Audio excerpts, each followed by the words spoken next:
Welcome back. You're watching RCTV, your go-to for all the latest news and stories happening right here in Royce City.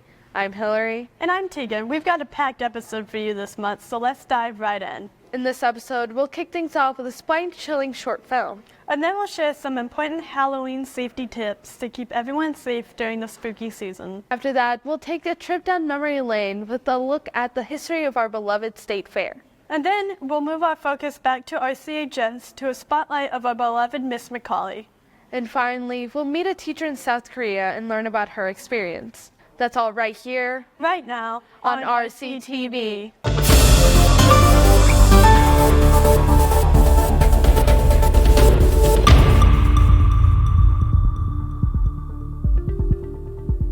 Let's get started with something thrilling. Some RCTV students have been working hard to create a horror short film just in time for Halloween. Let's take a look at their chilling creation.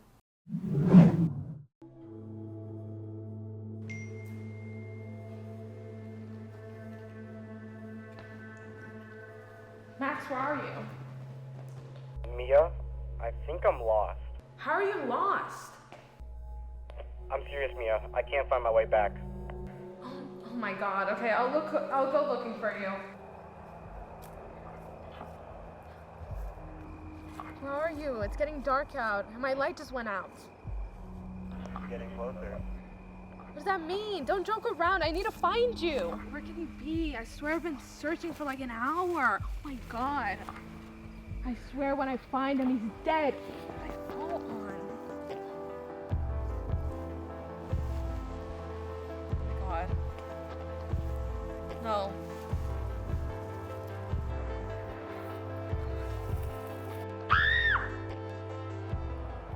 You found me. Wow, that was certainly scary. I love Halloween. Me too. But it's important to remember safety during Halloween festivities. Here's a safety PSA to keep in mind while you're out this Halloween. Halloween, a night of costumes, candy, and childhood excitement. But underneath the festive facade lies a chilling reality that haunts our streets every October 31st. Halloween is not just the spookiest night of the year, it's also the deadliest for pedestrians ages 17 and under.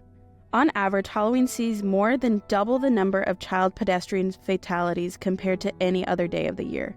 For children ages 4 to 8, the risk of being struck and killed by a vehicle skyrockets to a horrifying 10 times the normal rate. According to autoinsurance.org, between the years of 2005 and 2019, 112 children were killed in vehicle accidents on Halloween night. As twilight descends on Halloween, several factors combine to create this dangerous situation.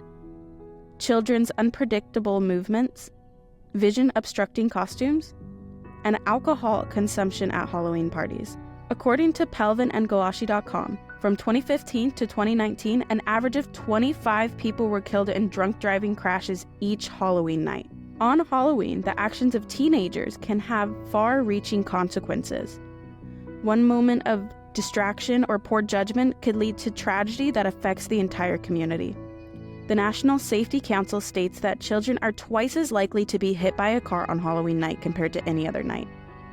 This stark reality underscores the need for vigilance among both drivers and pedestrians. If you're behind the wheel this Halloween, slow down, stay hyper alert, and ditch all distractions. That means no texting, no fiddling with the radio, and definitely no social media updates while driving. Turn on your headlights earlier than usual to spot children from further away. If you're out on Halloween night, wear bright colors or add reflective tape or glow sticks to your costume. It might not be the coolest look, but it could save your life. Use sidewalks and crosswalks. Don't assume drivers see you or will stop for you. Stay off your phone while walking. Distracted walking is just as dangerous as distracted driving. Travel in groups and stick to well-lit areas. If you're wearing a mask, make sure it doesn't obstruct your vision. This Halloween, let's prioritize safety over scares. By being aware and responsible, we can contribute to a safer celebration for everyone. Because on Halloween, the most important treat we can give our community is the gift of safety. Those are some great tips. Remember to stay safe. All this Halloween talk is really getting me in the fall mood. One of my favorite fall festivities is going to the state fair. I love the fair. Let's check out this piece of history of our state fair. The State Fair has been a part of Texas for a long time. Started in 1886, the State Fair of Texas has only grown in popularity. This year, the Texas State Fair had about 2 million visitors. That's about 80% of Texas citizens. That's a lot of people. The State Fair has many different types of attractions that you can see, from many different rides, tons of great food, and not to mention the famous Big Tex. Big Tex was introduced in 1949 and was an immediate hit. It brought in many tourists to come see him, but in 2012 he unexpectedly caught on fire due to an electrical error in his right boot. He went up in flames so quickly that all people could do was watch. Remade and put back into commission in 2013, this new Big Tex was 3 feet taller than the last, which might not seem like a lot, but this new robot is 19,000 more pounds than the last. Happy to see the mascot back. Many Texans went to the State Fair in 2013 to see this new Big Tex. But Big Tex isn't the only reason why the State Fair brings so many people. It's the delicious and amazing food. From funnel cake to nacho cheese fries, the State Fair has a variety of foods to try. But that's not all the State Fair has to offer. Roller coasters and rides. That's right, the State Fair has amusement rides.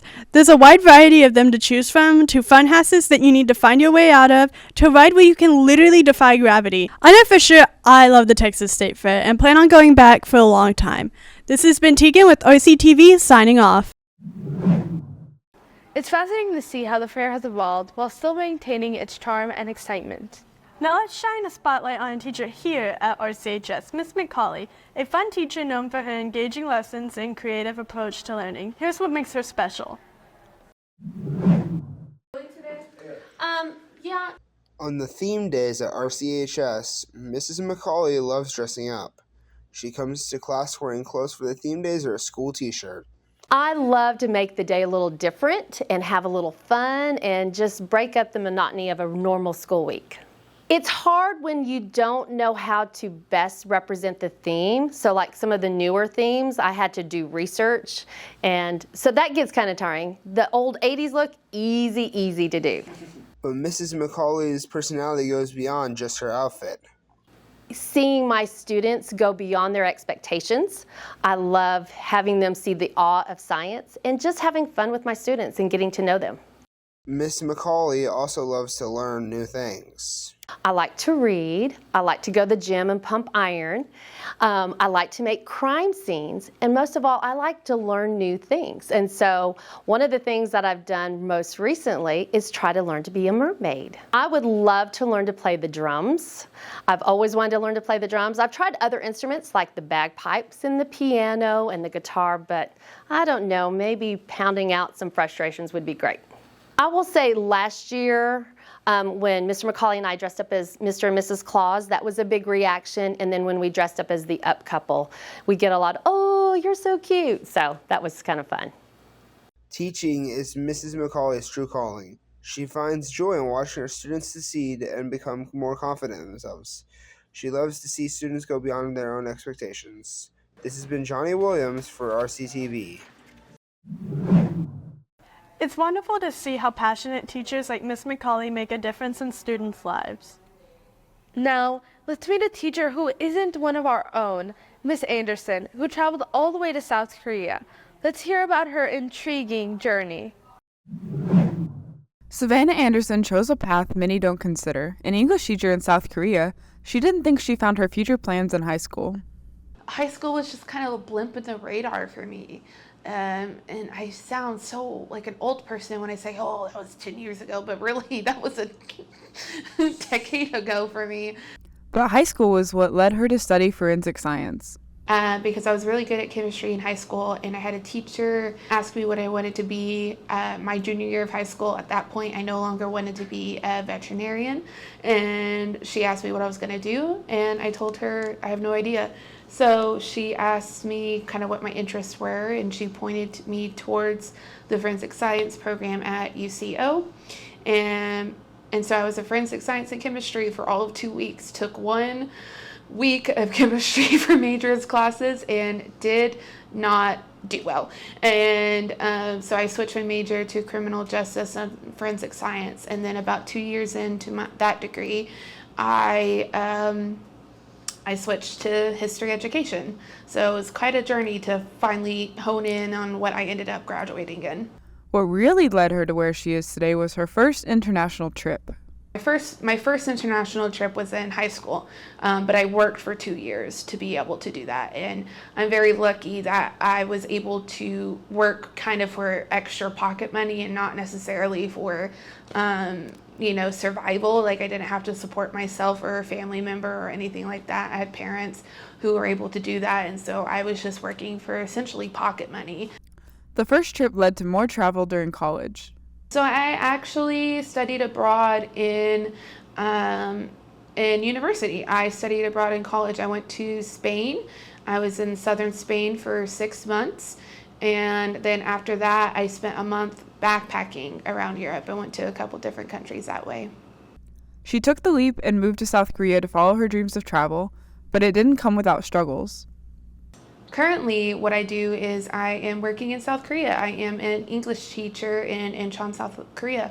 I've been living in South Korea for about 1.5 years now. I moved there in February 2023. My biggest fear was doing something different and being alone. I am kind of a loner on a good day, and so I wasn't necessarily too afraid to move off by myself, but I was going to be moving away, so far away from family and friends and kind of the support system that I had built up for myself in university especially. And so moving away from everything that I know and love, and the language barrier, because I did not know Korean at that point in time, and it just, I was afraid of the unknown essentially.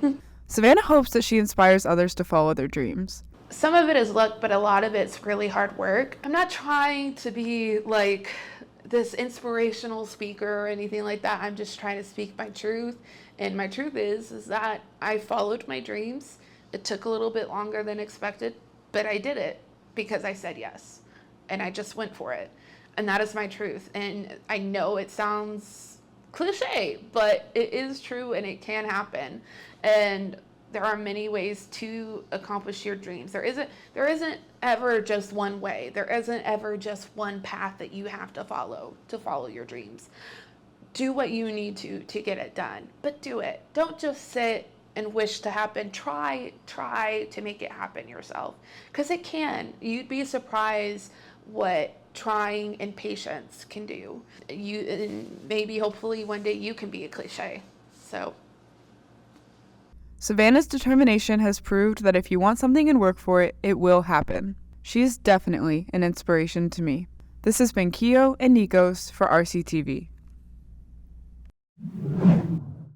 Wow, what an inspiring story. I love learning about different experiences. Absolutely. That's a wrap for this month's episode of RCTV. Thanks for tuning in. To watch more episodes like this, go to youtube.com/RCTV Teen News. This has been Hillary And Teagan for RCTV.